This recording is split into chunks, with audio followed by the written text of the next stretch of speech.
Hello friends, Radhe Radhe. तो आज हमारी यात्रा शुरू हो रही है ऊखीमठ से तुंगनाथ जी की ओर, जो कि पंच केदारों में से तीसरे केदार हैं। जैसे जैसे हम आगे बढ़ रहे हैं, पहाड़ों की खूबसूरती और भी करीब से महसूस हो रही है। यहाँ का रास्ता अपने आप में एक अलग अनुभव है। चारों तरफ ऊंचे ऊंचे पहाड़, गहरी घाटियाँ और दूर तक फैली हरियाली। ऐसा लग रहा है जैसे प्रकृति ने अपने सबसे खूबसूरत रंग यहाँ बिखेर दिए हो। नीले गगन के तले धरती का प्यार पले।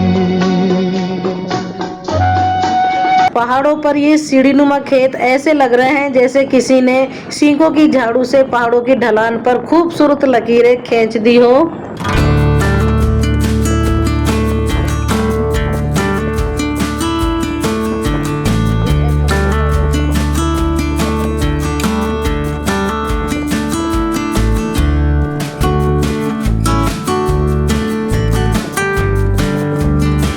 ये रास्ता जितना सुंदर दिख रहा है उतना ही चैलेंजिंग भी है, क्योंकि कहीं कहीं रास्ता इतना सकरा है कि सामने से दूसरी गाड़ी आने पर हमें अपनी गाड़ी बिल्कुल किनारे पर लगानी पड़ रही है ताकि सामने वाली गाड़ी निकल सके। और जैसे जैसे हम आगे बढ़ रहे हैं वैसे वैसे पहाड़ों की खूबसूरती और भी बढ़ती जा रही है।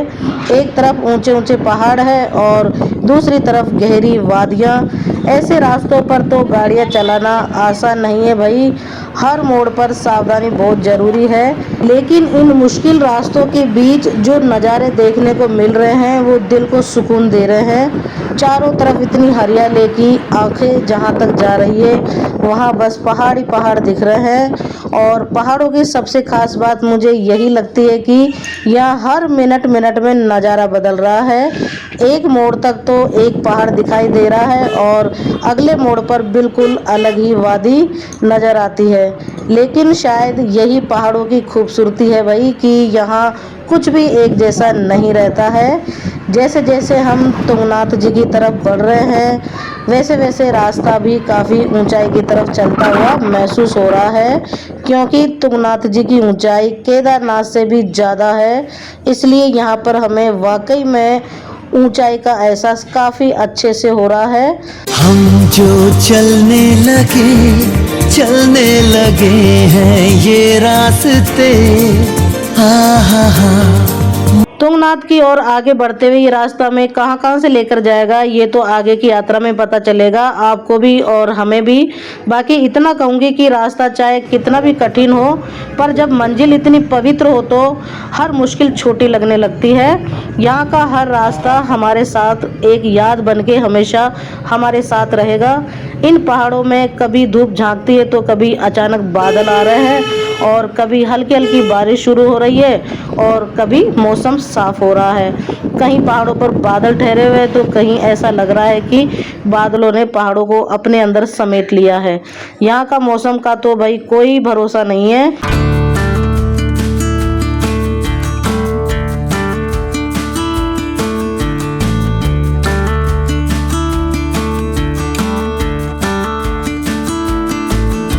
थोड़ी थोड़ी देर में और थोड़ी थोड़ी दूरी में ही सब बदलता जा रहा है। तो चलिए इन खूबसूरत सफर में आगे बढ़ते हैं। धरती सजी अंबर सजा जैसे कोई सपना। काश यही सारी उम्र यूं ही जाए बीत मितवा। मतलब कमाल है रास्ते और इनको बनाने वाले लोग। बाकी यहाँ की जो प्रोफेशनल टैक्सी ड्राइवर है वो खूब आराम से अपने साधन को दौड़ा के लेके जा रहे हैं, मतलब कोई डर ही नहीं है। सकड़े रास्ते के साथ में कई जगह लैंडस्लाइड में मिलता है, जहाँ पे थोड़ा रुकना भी पड़ता है तो थोड़ा चलना भी पड़ता है, क्योंकि बिल्कुल रुक भी नहीं सकते, फिर पत्थर गिरने की संभावना रहती है। और चढ़ाई वाला रास्ता है तो फिर रोक भी कैसे सकता है। बाकी तो खूबसूरत पहाड़ों के खूबसूरत नज़ारे देखने को मिल रहे हैं। और चीड़ के ज़्यादा पेड़ है मतलब यहाँ पे, और इनकी पत्तियाँ पैनी पैनी सी है। सुकून है इन पहाड़ों में, शायद यही स्वर्ग है। चौमासे की जैसी हरियाली और नमी के साथ साथ लुभावना आनंद ही तो सुकून प्रदान करता है। प्रकृति का पर्वतीय रहवासियों के लिए वरदान है उत्तराखंड। एक बात तो है दोस्तों के असली मजा मंजिल का नहीं, रास्तों का है। मैं तो जब भी खूबसूरत सफर पर निकलती हूँ तो रास्तों का फुल मजा लेती हूँ, क्योंकि रास्ते ही तो है जो हमें मंजिल तक पहुँचाते हैं। जितने सुंदर नज़ारा है ना, इतनी सड़कें खतरनाक लगती है। इस पे तो बस सावधानी से चलाने वाला हो, बहादुर हो, जैसे हमारे दोनों बाप बेटे बहादुर है। एक दूसरे की सपोर्ट मिल रही है इनको।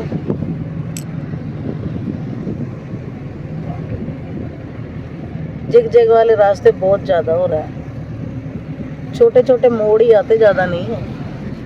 बड़े मोड़ आए तो थोड़ी गाड़ी रफ्तार भी सही ढंग से पकड़े, है ना। बाकी निर्माण कार्य प्रकृति पे चल रहे हैं। यहाँ से ऊपर देखने पर लग रहा है कि अभी तो हमें और भी ऊंचाई तक चलना है। आखिर अभी हमने रास्ता तय ही कितना किया है। जितना ऊपर जा रहा है उसमें हवा भी ठंडी लग रही है और बदलता हुआ मौसम भी महसूस हो रहा है। सच कहूँ तो यहाँ आके समझ आता है कि पहाड़ों की असली खूबसूरती सिर्फ इन्हें दूर से देखने में नहीं, बल्कि उनके बीच से होकर इतनी ऊंचाई तक पहुँचने में है। मतलब ये देख लीजिए कि कैसे ये पहाड़ी रास्ते हमें एक पहाड़ से दूसरे पहाड़ पर कितनी इजीली पहुंचा रहे हैं। यानी जो पहाड़ अभी हमें यहाँ से देखने पर काफ़ी ऊंचा या दूर लग रहा है, वहीं पर हम कुछ देर में पहुंचने वाले हैं। तुंगनाथ के रास्ते में चलते चलते हमने छोटा सा ब्रेक लिया है कि गाड़ी को भी चढ़ाई के वक्त काफ़ी रेस लगती है तो उसको ठंडा कर लेते हैं। और यहाँ पे हमको एक कैंप मिला है, ये देखिए, ये है इसका नाम नेचर नेस्ट कैंप। और यहाँ पे ब्रेकफास्ट, लंच, डिनर सब उपलब्ध है। और आप देख सकते हो ये तो है रसोई, क्योंकि यहाँ से खाना बनाने के बर्तन और धुआं दिख रही है। और ये ऐसे हट बना रखे हैं, अंदर से तो दिखा नहीं सकते पर बाहर से ऐसे हट बना रखे, देखिए कुछ इधर बना रखे हैं। और इसी के पास में हमारी गाड़ी खड़ी हुई है, देखें। और ये एक घना जंगल है, घना जंगल के बीच में से सड़क जा रही है। ये देखिए कुछ ऐसे गाड़ियाँ जा रही हैं। तो सड़क ऐसा नहीं, दो गाड़ी आराम से निकल जाती है। देखिए इतना छोटा भी नहीं है, दो गाड़ी आराम से निकल जाती है। ये देखिए काफ़ी जगह है ये। और चारों तरफ इस कैंप के बड़े बड़े घने पेड़ है, जंगली एरिया है पूरा ये। और बच्चे भी आराम कर रहे हैं। और हमारे ड्राइवर साहब से पूछते हैं। हाँ जी, तो ड्राइवर साहब रोहित बाबू, और रोहित बाबू कैसा लग रहा है आपको गाड़ी चलाकर? बढ़िया लग रहा है, महादेव की कृपा से। हाँ, पूरा रास्ता तय करके आया जयपुर से। और हमारे कैमरामैन एडिटर से पूछ लेते हैं। हाँ पता हमें, हैप्पी हैप्पी खा रहे हो, डिस्प्ले मत करो। और ये छोटी छिपकली हमारी, ये तो बस नज़ारों का आनंद कम लेती है और सोती रहती है। कैसा लगा आपको? A1 ट्रैवल अच्छा लग रहा है? चलो बढ़िया है। बहुत ही सुंदर नज़ारों के बीच खड़े हैं हम लोग। यहाँ पे काफ़ी खुला स्पेस है, आप चाहो तो यहाँ पे गाड़ी को रोक के खाना बना सकते हो और गाड़ी को पार्क भी कर सकते हो। और काफ़ी सुंदर व्यू है, काफ़ी अच्छा लग रहा है मुझे तो। 3-4 गाड़ियाँ तो यहाँ पे आराम से आ जाएगी, यानी पार्क हो जाएगी। और मुझे तो बहुत अच्छा लग रहा है। और मेरा है ना, पता नहीं गला क्यों बैठ जाता है, गला छरछरा हो गया है पूरा से, बाहर के वातावरण में आते ही और धूप की खुशबू से जो सुगंधित धूप होती है उसकी खुशबू से और बाहर के वातावरण से गला खराब हो जाता है। हर हर महादेव। मैं तो इनकी ड्राइविंग देख के सल्यूट कर रही हूँ भाई इन लोगों को, क्योंकि इन टेढ़े मेढ़े पहाड़ों के रास्ते पे गाड़ी को क्या ही ये दौड़ाते हैं भाई, एकदम सरपट चलाते हैं। पर इनका तो दिन के आराम से 2 से 3 राउंड लग ही जाते होंगे। चोपता हिल स्टेशन उत्तराखंड राज्य के रुद्रप्रयाग जिले के सबसे प्रसिद्ध पर्यटन स्थलों में से एक है। अपनी प्राकृतिक सुंदरता और सुगम पहुंच के कारण चोपता हिल स्टेशन 2 प्रसिद्ध ट्रैक तुंगनाथ, चंद्रशिला और देवरिया ताल का आधार भी है। चोपता को मिनी स्विट्जरलैंड के नाम से भी जाना जाता है। और ये तुंगनाथ आ पहुँचे हम, और ये यहाँ पे एक घोड़ा पड़ा हुआ है। कोई घोड़े पे तुंगनाथ जी की यात्रा करना चाहे तो यहाँ पे घोड़ा पड़ा हुआ है। और देखिए घास के मैदानों में घास खा रहे घोड़े, और ये तुंगनाथ जा रहा है। हाईएस्ट वैली आप पहुँचे हैं, चोपता वैली। और देख रहे हो यहाँ पार्किंग में से कार निकालना कितना मुश्किल हो रहा है। और देख सकते हो यहाँ पे खाने पीने के रेस्टोरेंट कैफ़े बने हुए हैं, और ठहरने के लिए भी कैंप बने हुए हैं। पार्किंग भी साइड में खूब ज़्यादा हो रही है। तो अभी कुछ दूरी पर है कि तुंगनाथ ट्रैक। फिलहाल तो हमें गाड़ी की रखने की जगह नहीं मिल रही थी, इसलिए थोड़ा पीछे उतर गए हम। तो अभी ट्रैक के मेन दरवाजे तक पैदल चल रहे हैं।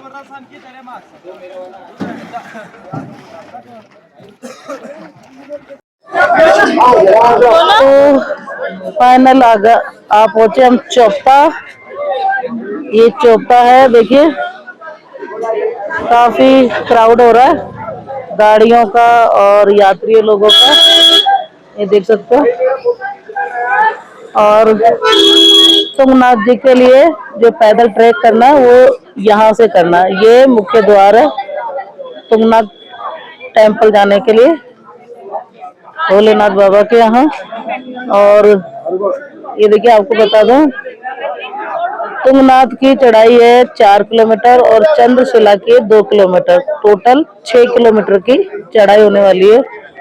तो तुंगनाथ चोपता पटवाड़ा का ये व्यू है, काफी सुंदर लग रहा है भोले बाबा की नगरी का।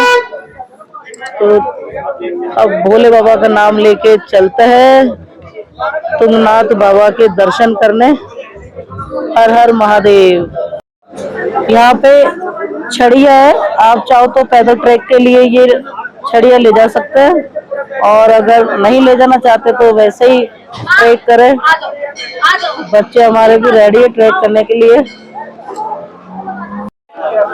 रहने, खाने पीने की, ठहरने की फुल व्यवस्था है यहाँ पे चोपता वैली में।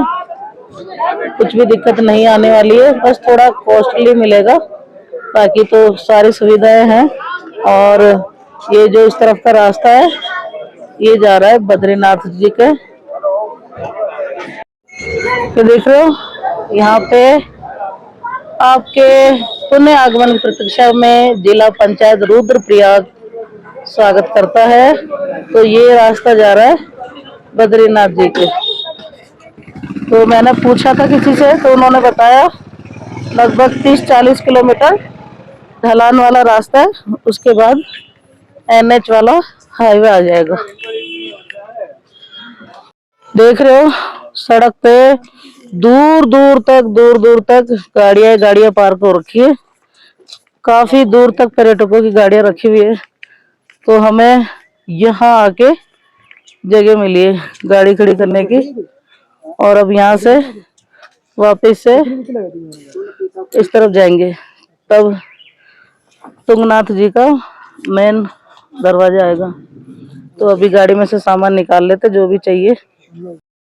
ये देख रहे हो किस टाइप का पौधा है, देखो बिल्कुल सांप की तरह, ऐसे सांप फन करके खड़ा होता है ना, वैसे है बिल्कुल। देखो तो ऐसा है भाई, देवभूमि उत्तराखंड में ऐसे पौधे मिलते हैं देखने को, जो बिल्कुल साफ लग रहा है रंग में, शेप में, सब में। और ये कीड़ों को खाता है, इसका मुंह खोलता है, जैसे कीट वगैरह बैठते हैं इस पर, तो मुंह खोलता है और अपने अंदर यहाँ पे बिठा लेता है। ये नीचे वाला जो हिस्सा है ना, नाली सी दिख रही, वहाँ बिठा लेता है। तो देखो कुछ ऐसे पौधे मिल रहे हैं पहाड़ों में देखने को। और एक पौधा देखो, ये बताऊँ आपको, ये रहा देखो, एक यहाँ है देखो। तो ये है भाई उत्तराखंड के पौधे, जो कि उत्तराखंड में मिलेंगे।